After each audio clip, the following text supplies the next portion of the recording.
Thanks for tuning in to the Secret Ingredient podcast from Digital Sandwich, where we believe that everyone has a story behind their story, and that is where the secret ingredient lives. Unleashing the secret ingredient through a combination of personalized custom content, social media, and paid advertising is the very best way to build the relationships that you need to grow your business. With that being said, let's see what's in the kitchen and find out this week's secret ingredient.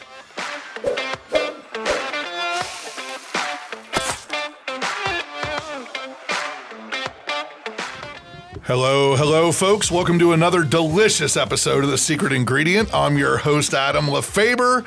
Now, our guest today is a man who's usually holding a camera or a microphone instead of a spatula. Ladies and gentlemen, please give a warm welcome to the podcasting maestro, the Sultan of Sound, the videographer with flavor, Josh Troche. Well done. Well done. Podcaster extraordinaire, studio owner. It's actually where we are. We're in your. Is it weird to be a guest in your own studio? A little bit. Okay. I'm sure we'll dive plow into through. this. We'll plow through. It'll be all right. Videographer, photographer, bike builder. Yeah. Going way back. Hey, Josh. How you doing? I'm awake. Yeah? I am wide awake. I am sitting here under the lights instead of in the corner in the dark. It's weird.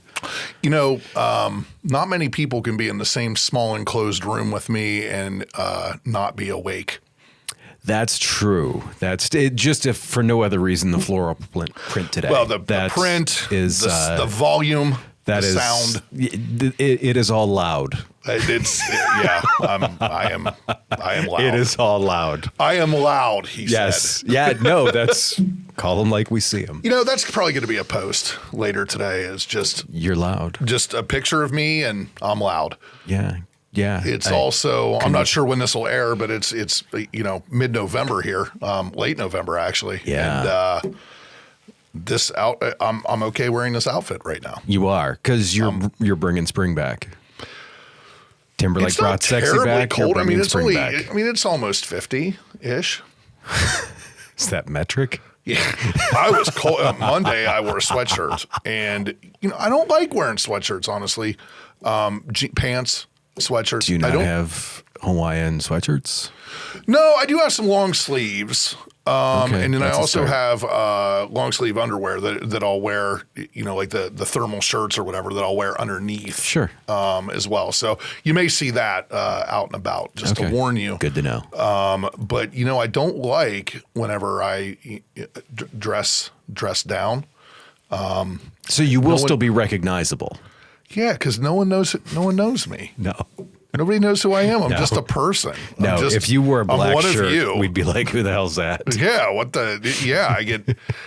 get the double take at the coffee shop. They're like, "Oh, Adam." Sorry, they'll ask me what my name is. I'm like, "I'm Adam." If you wore a normal shirt, I would probably come up and whisper to you, "Blink twice if you're in trouble." Yeah. Seriously. Man. Are you being held against your will? Yeah, there's someone's been taken.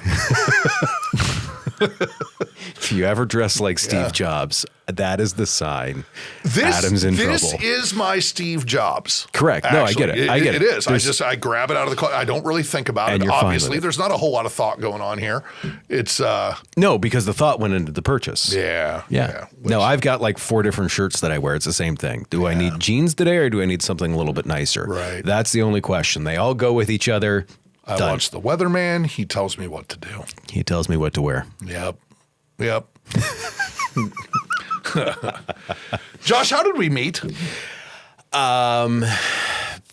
Elves. We've known each other a while now. Yeah, it has been quite some time. So through Elves and More, the bike charity that last year was the last year for it. Yeah, we should be doing that right now. I know. We should be getting ready for that. It's kind of weird to not be getting ready for that. Because that went on for like 16 years. Yeah.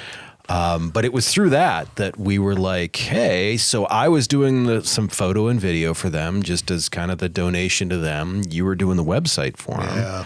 And Brian was like, hey, you guys should talk. And we've kind of been friends since. We Yeah. thought I am loud in other ways, and we thought, hey, we get along this way. We both have unique ideas about things that we're like, hey, did you get a load of this? Right. And maybe a slightly twisted sense of humor between us.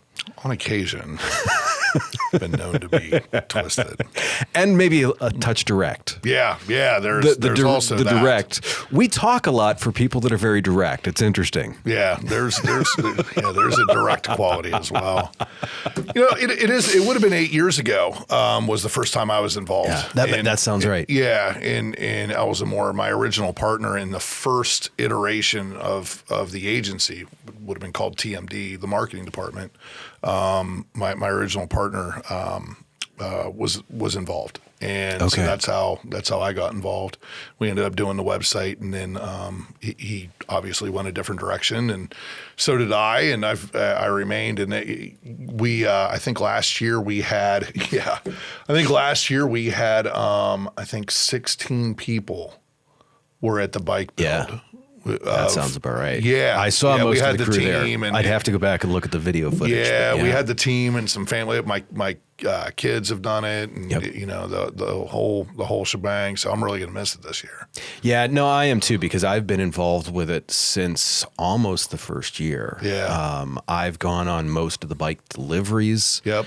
I remember when the two founders, Brian and Tim, were talking about it on their bicycles. And I mean, that's how I got involved. Is I used to race bicycles, and the two guys that founded that's how I knew them. Gotcha.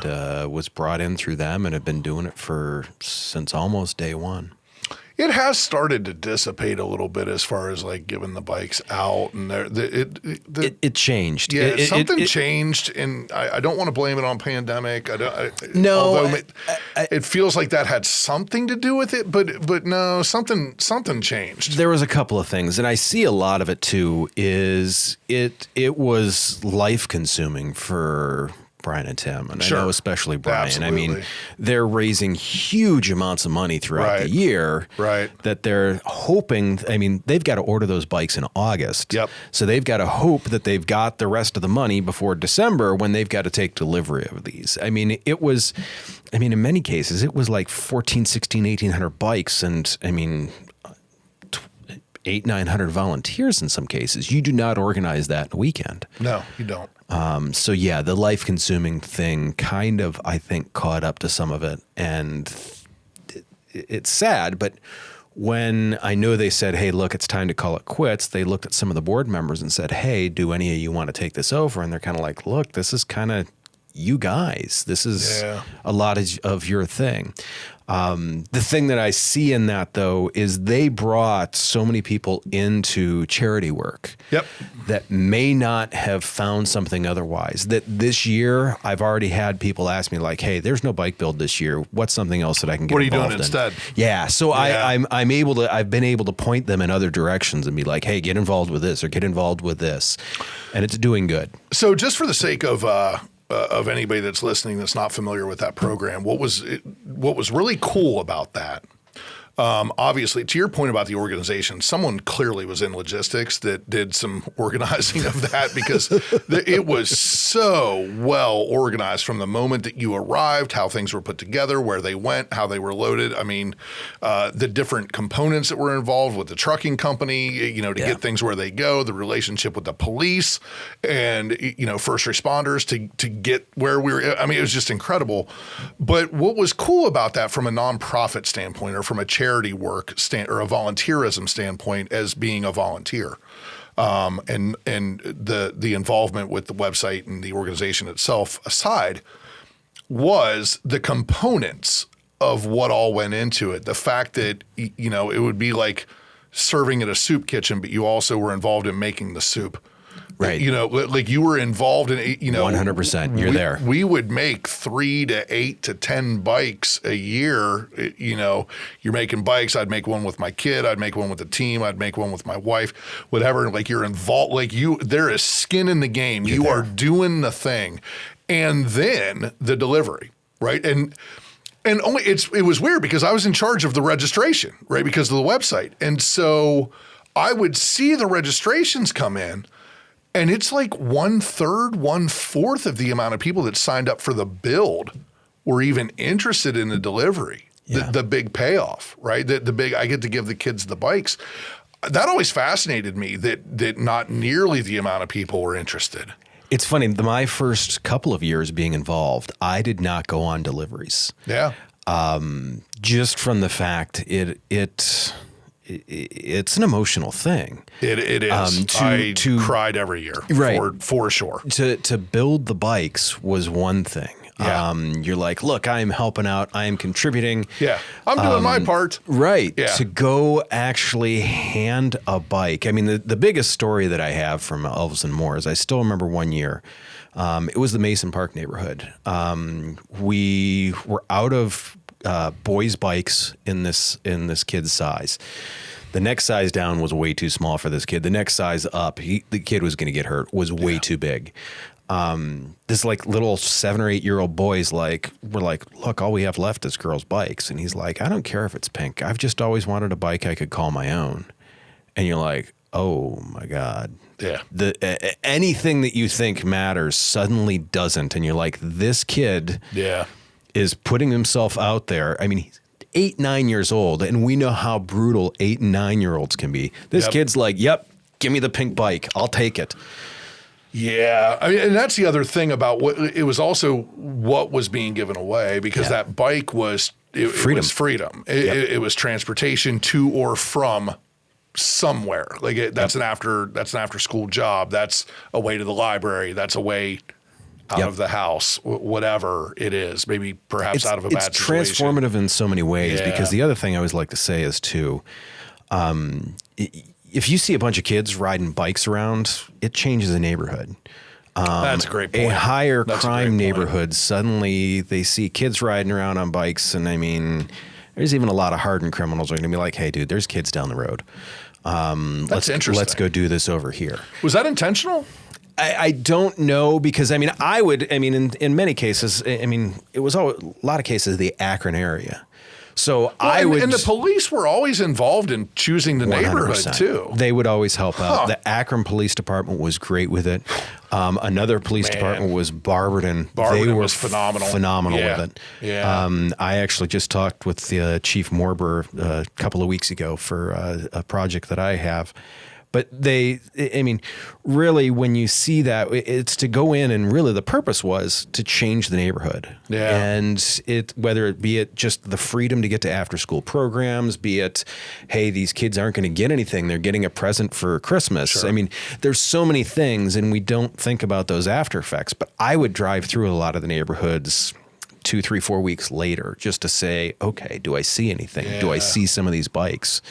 I drove through one of the neighborhoods we hit, last year in Barberton, and I saw Elves and More bikes, and I saw kids out on Elves and More bikes, and I'm like, yep, it made a difference. Yeah, that's super cool. Super Plus, cool. all you have to do is affect one kid, and 1,000 people working together for a couple hours on a Saturday afternoon is worth it. 100% worth it. So I think it was 2 years ago, we actually had a kid that received a bike. Yep. Years ago, is now an adult. And came back, and he brought his kids to build. To build. Yep. Yeah. I remember that being a pretty special moment. It was pretty cool. For sure. Yeah. All right. So let's talk about podcasts.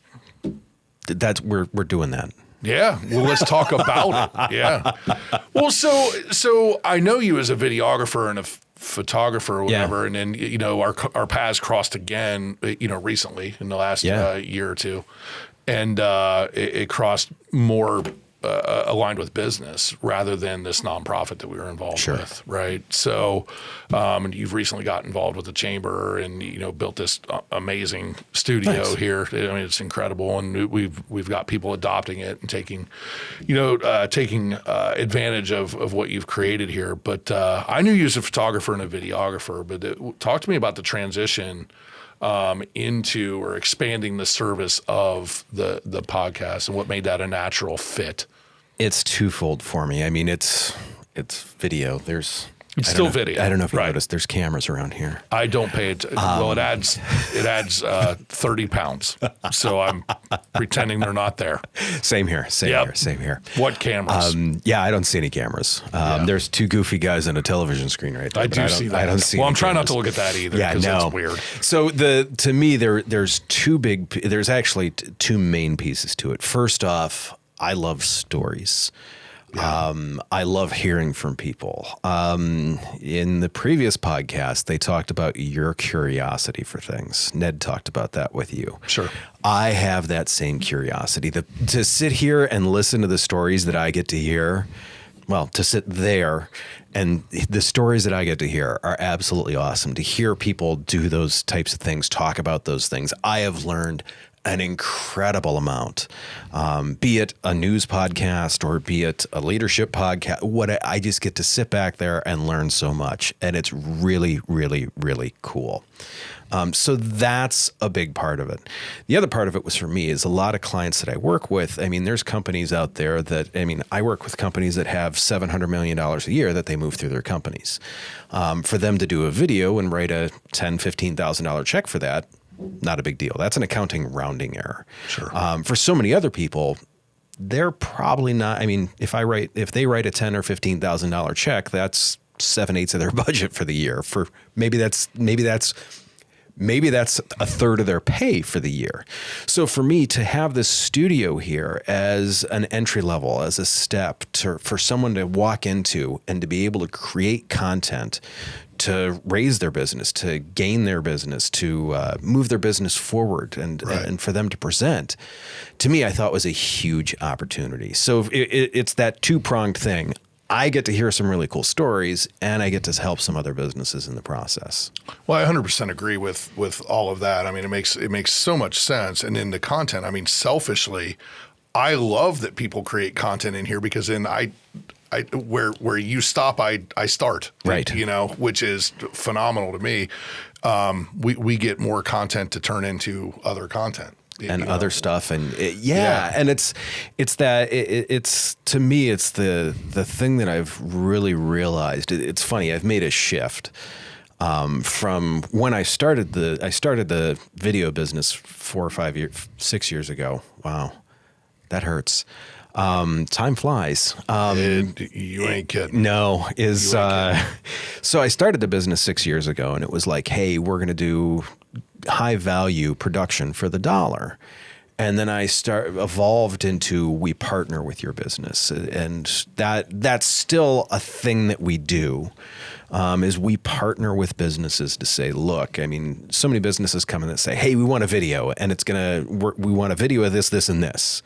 And me, the partnership part is like, what's your goal for this video? Right.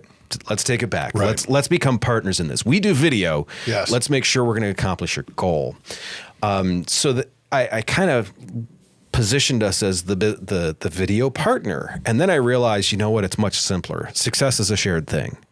So if you're successful, we're going to be successful. So we're going to do whatever we can to help whoever around us be successful. And you guys obviously have a great toolkit for helping businesses with that. But there's components that you need that are outside of that. Same thing for us. Ton of tools out there that we don't have, and it's find people that can help you be successful. Right. And that for us has been the biggest, the shift that I've kind of made in the last 6 months is if you're successful, we're going to be successful. No problem. It's funny because I also think that I have a couple thoughts on the whole, like what's the benefit to being on podcasts, having a podcast, whatever. But then I also think that as ego-driven as so many business owners are and people in general, it's funny that when you talk about, hey, you should do a podcast or you should get on video or you should do content with your face on it, all of a sudden that weird ego kind of goes out the window and they don't see themselves as the type of person that has a podcast or like, well, what would I say? Nobody wants to hear me and whatever. Talk to me a little bit about, they do, number one, and there's a hell of a lot more benefit to it than just what they're thinking. It's not just this. No. Yeah. So it's funny because the ego side, there's 2 points to the ego side that I have seen. There's the ego side of, well, I mean, no one wants to hear from me. And that comes from like people don't think they're an expert in what they do. They do it all the time. Which is a whole freaking other problem. Right. That's an issue. You spend 40 hours a week doing this. I mean, and people write checks to you for doing it. And if you don't think you're an expert, that's a problem. Why the hell are you doing it? Yeah, you probably shouldn't be getting paid to train. You are. And the other thing is it's funny. So many people, they do something and they do it as an island.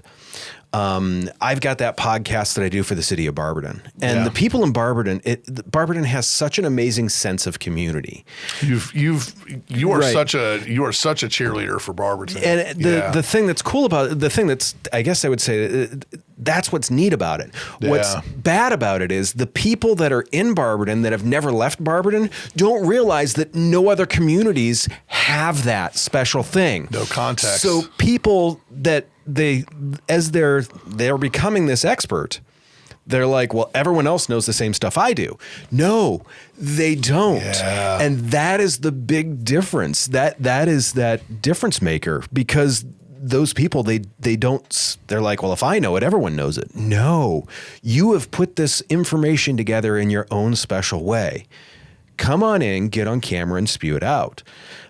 What people also worry about is, once again, ego driven. What happens if someone calls me out or someone says I'm wrong, or what if I mess up? Well, I always tell them that's for me to worry about, because we will sit behind that desk. And if you, sound like Porky Pig or something like that, singing Blue Christmas, we will cut that part out if we need to. Does that happen? Should I? If you have a ukulele and can play that song, that's my favorite Christmas song. Just so you know. I kind of want to do that now. Blue Christmas. I'm going to look into it. Please do. I'll see if I can find the sheet music. Yeah. Yeah. No, I like. I'll have a Porky Pig. Yeah, that is my favorite Christmas song, which should tell you something about me and why we get along. Yes. Yes. Man, it's what we do. Porky Pig. Mm-hmm. Yeah, that ego thing is it's really interesting to me, that and the other, not believing that you're the expert, or not understanding. It's not really not believing that you're the expert, not understanding that everybody doesn't have that same expertise, because it's also the same way that they talk about their businesses when they do, right? So that industry jargon, the overwhelming way that folks speak, if you start telling me that I should do a podcast by explaining your Rode mics and your monitors and whatever, and I'm like, I don't know what the hell you're talking about. I have no idea. Am I going to look good? Am I going to sound good? And is anyone going to give a shit? Is anyone going to give a shit is actually the value proposition. Correct. That's actually it. And what connections am I going to make by doing it? That's to me, that's really, the marketing brain in me says that's really the interesting part about doing a podcast, is I can ask whoever I want to be on my podcast. For sure. And I can't ask just anybody to do business with me, because that's freaking weird. Correct. If you go up to someone in the street and be like, hey, can we share audiences? They're going to be like, do I need to wear protection for this, or something of that? Yes, you do. To me, the thing about this, and I repeat this on some of the stuff I do all the time, the easiest way to expand your audience is to go use someone else's. Yeah, borrow someone else's, and leverage it. We're going to share this on each other's platforms, right? Because we 100% have opportunity to share clients. Oh, yes. And should. They're creating amazing content here. I would like to use it to create it elsewhere as well. Go out. Take dollar bills out with you and make friends. And multiply. Yeah, like rabbits. It makes sense. Yeah, go out there, do your thing. Yeah. Don't if you're a dollar bill, don't wear protection. Go out and make sure that you come back with something and be good. It's just such an easy ask. Hey, do you want to be on my podcast? And now it's an impossibility. Sort of if you go to lunch with somebody, that's a fairly intimate thing to do. I don't invite people I don't like to lunch generally. I don't, because it sucks. lunches. But at the end of lunch, you've had some conversation, right? And you're both hopefully a little better off for it. It's kind of hard to sit at a table with two mics back and forth if you have any clue and you have a professional running the show, to not have some sort of a relationship at the end of that, right? That should go somewhere somehow. And people mistake that doesn't mean I'm going to do business with you. I might do business through you, or I might make connections through you. It's the through, not with, that I think folks misunderstand about what the opportunity of doing a podcast is. It's amazing the connections that, I mean, because with the people that come through the studio, there's one that I have that's hilarious. A guest in here does a healthcare podcast, talks about burnout with healthcare, stuff like that. Had CEO of a fairly large, direct primary care type practice in the area. My doctor told me a couple of weeks ago, he goes, "Hey, I'm changing practices. It's going to be a couple of miles away." And he goes, he's like, "If you'd like to follow me." And my doctor, I've been great. And I'm like, "Where are you going?" He goes, "Oh, I'm going to be at community healthcare." I'm like, "Oh, you're going to be working for Brady." And he's like, "Yeah, how do you know him?" I'm like, "Oh, he's been a podcast guest." Yeah. And it's just those connections that you Right. make and those conversations that you have and those people that you talk to. The other thing is, we've known each other for a long time. We talk a fair bit. Our Facebook Messenger chain has got to be 25, 30 feet long. Right. We're still sitting here. We're going to learn something because, we're doing a podcast too for my stuff. And I'm going to ask you some questions where I know I'm going to learn something about you I didn't know. Yeah. The same thing here. Absolutely. So how best, what would you say to the folks that are sort of on the fence? They sort of know that they should be doing something. Sort of, I'll start with, do you realize you're a marketer yet? Haha. Because you are. It's getting there. Yeah. But the thing is, do people, what would you say to the person that sort of knows that they need to be doing something, right? I get it all the time. Oh, I need to do social media. And I'm like, well, do you? Number one, maybe you shouldn't be. But what's the goal? Like what is the goal? What do you think that's going to get you? And let's talk through what we actually want out of that. And the checking the box, let's make sure that we actually have expectations. Right. Maybe they're higher than even what you think. It's not just a box that you check, right? So I think that podcasting it falls into sort of that same category. It does. So what's funny about it is there's two things that they're like, "I don't have any topic ideas." One of the things that we do is we've got a sheet where we send out to people. We come up with the first 10 topics. Yeah. Because the first, once most people show up, they've got 3 or 4 ideas and these are my podcast. And then number 4, they're like, "Oh, what do I do? What do I do next?" Right. Yeah. About 7 or 8, all of a sudden the ideas just come flooding into you. You're like, "Oh, I talked about this, which could lead to that, and I talked about that, that's how we help them get over that first hurdle." The second thing is we'll have people in to just sit down in front of the mic. It's not painful. It's not bad. No one's going to care about the extra. You said it was 30 pounds that the camera adds. In my professional opinion, it's at least 30. I think it's 80. It could be. So no one's going to care about that. You're going to look at yourself in the camera and you're going to look at every imperfection. Whereas everyone else is just seeing your eyes, they're seeing your hands, they're looking you as a person. And when you finally realize that, hey, I am a person, I am not a collection of imperfections, people are looking at me as a person and as an expert. Once we show you that side, then it becomes a little bit easier. It's the same thing like when you say, hey, look, the social media can be effective if done correctly. Right. A lot of us have done social media poorly. I'm sure you see it all the time. It's the object of much discussion. Correct. So, but when someone comes in, we can show them that, hey, you can look good. You can sound good. Right. You are the expert.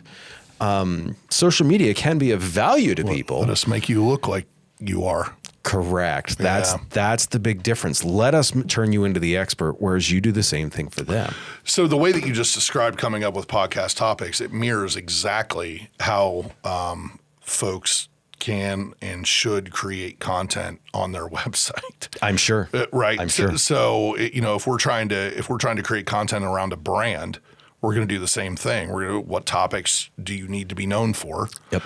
And then what is your audience asking about those topics? And then we're going to create a tree of interlinking topics and a plan for the next year, right?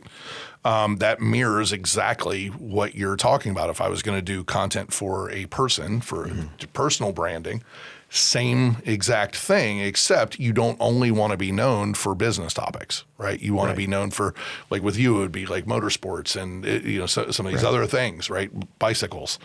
The difference is too, is you guys are going to go into depth, is you guys are going to be internet/keyword based. You're going to help them rank. Sure. The topics we're going to give them are going to be like, look, what are you noticing and what are you comfortable about? Yep. So we're going to approach it from a different angle, which I think is awesome, because now we've got two approaches. We can help someone start. We can help them get going. Because of course, if you give them a topic to talk about that maybe not the most comfortable for them, still good. Yep. Highly relevant to their business, everything like that, but maybe not their biggest area of comfort, they may appear awkward for that first episode or two. If we get them the have a guest on. If we get them the low-hanging fruit right off the bat to talk about what are the 10 most things that you can talk about in your sleep. Yep. Then once they're 10 episodes in, people have got it figured out. They're like, okay, I know how to do this. This is a microphone. It's not scary. I have never seen this bite anyone. I don't think we will, right? But not yet. I mean, the machines are taking over. Maybe it will at some point. Right. Yeah, no, with AI, this microphone could punch me. It hasn't yet, but it's coming. I will admit that I have fully deserved it. God. So how does somebody get started? You do like an initial consultation, I know. We do. So what does that look like? How does somebody get in touch with you? It's that first question. What are you trying to accomplish? Yeah. If they just say, hey, I want to be a big star in podcasting, we may not be the right people. Mm-hmm. If someone says, hey, look, I want to build my brand, I want to build content, yes, we are on the right track. We will send them a sheet that basically it takes you 15, 20 minutes to fill out that asks some basic questions. Who's your target market? Who are you going for? Why are you going for that?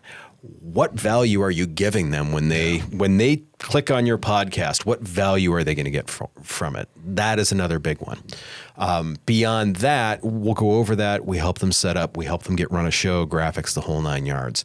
People can literally come in, sit in front of the microphone, leave, and everything is taken care of. I can attest to that. Yeah. That is true. That is exactly what happens. We do what we do, so you can do what you do. Mm-hmm. It's a great way, and it's a great way to front load that conversation. It really is. So website. pedalstomperproductions.com. And you can even book the studio right there, as you have done multiple times. I have. Yeah. It couldn't be easier. No. And it's fun. And I even got a reminder, which is good because I forgot that I was doing things. It happens. I would send a reminder every 20 minutes, but the program won't let me. For me? Just me? No, I would. There's a few. There's a few. I'm definitely on that list. Yeah. Maybe. All right, you ready for the rapid fire round? Yeah. No, I studied. Yeah, I'm sure you did. I changed it up for you. Oh man. No, I didn't. I'm just kidding. Okay. I'm gonna get some of these wrong then. Brussels sprouts, yes or no? Oh yes. Like prepared any sort of way? Like you like them like steamed and mushy, or like fried with the aioli? Steamed and mushy, sautéed in butter. Either way, love them. They're like baby cabbage. Yeah, they are. Early bird or night owl? You've seen messages from me at 3 a.m. So yeah, early bird. Well, I don't know which. Is that the tail end or is that the beginning? No, I'm awake when those come in. It depends. That's the beginning for me. Yeah. Coffee or tea? Oh, coffee. Yeah. Innovation or tradition? I really have to go with innovation on that. I will give a nod to tradition. A wise man a smart man learns from his mistakes. A wise man learns from the mistakes of others. And that is how we have many traditions. But we would still be communicating with grunts and rocks if we didn't have innovation. What's wrong with grunts and rocks? I think Depends on the day. Well, I think it might solve a few things, frankly. That's true. That's very true. What's one word that encapsulates your journey? Adventure. I can see that. Yeah. I mean, for a lot of years, I have, I didn't really realize it, but I've worked in motorsports. I've worked in the automotive. I've worked in agriculture. I've worked in photo video. I've worked in trucking. I have gone where I've wanted to because I thought it was interesting, and it very much has been, and I've got the stories to back it up. Yeah, and it's not just your adventure; it's the adventure that you're capturing of other people's. 100%. And which leads me to we definitely got to your secret ingredient. It's the storytelling. Yeah, that's what I love. That's what it is. What's your favorite sandwich, Josh? I thought about this, and I didn't need to think very hard or very long. A peanut butter and jelly sandwich.